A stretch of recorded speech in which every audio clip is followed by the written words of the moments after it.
وغاتما به ملل. أنا لا أعارض المتعة في عالم القدم، أنا ميسي كبيرهم على صغري.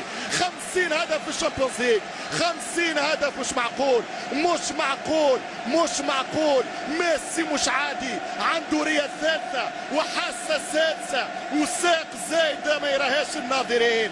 1-0 للبرشلونة. يتأهل حاليا البلاوغرانا بهذه الركلة على يمين ابياتي في الجول جولاسو، ويمشي ميسي يصلح كرة ثاني.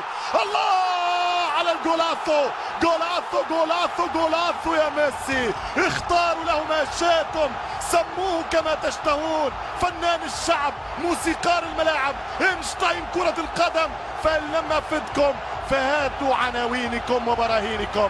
مش ممكن يا ليو في ليلة كسر كل الحواجز يتعادل مع فان نيستلروي كهداف تاريخي للشامبيونز ب 12، يكسر حاجز انجلترا وهدف في ويمبلي بهذه الطريقة، بهذه الأعجوبة، من هذا المعجزة في هذا العصر. مش ممكن يا ميسي، يا معذبهم يا معقدهم. مش ممكن في الثالث لبرشلونة.